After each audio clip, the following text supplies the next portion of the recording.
At the edge of a quiet, forgotten village, there stood an old, solitary tree.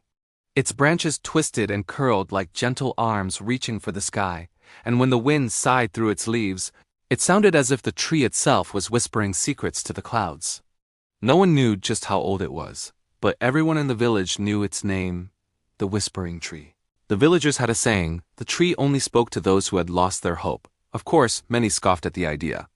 They'd shake their heads and say, "A talking tree? It's just the wind, nothing more." But there was one person who held on to the story, who believed in its magic, a young man named Eli. Eli had once been a dreamer, his mind filled with vibrant colors and distant lands.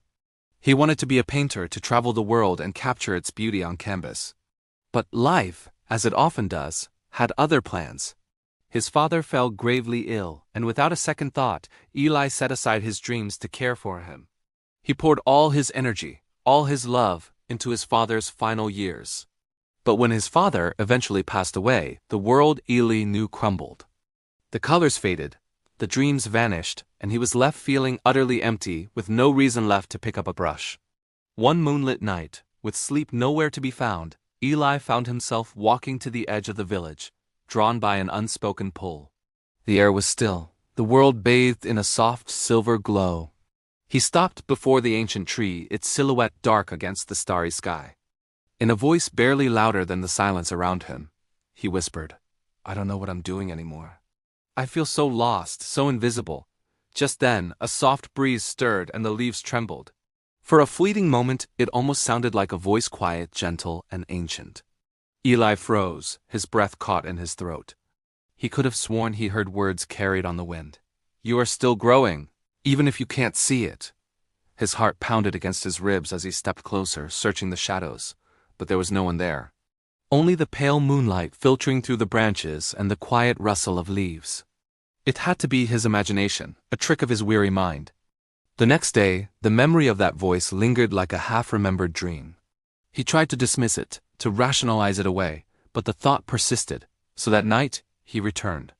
And the night after that. Each time he stood beneath the ancient boughs, the whispers were there, faint, but undeniably real. They didn't offer him answers or solutions. They didn't tell him what to do.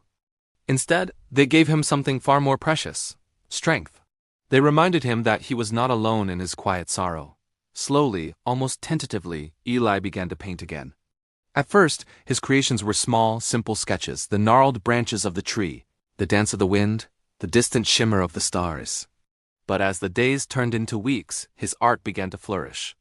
He painted not just what he saw, but what he felt: hope, loss, love, and the quiet resilience of the human spirit.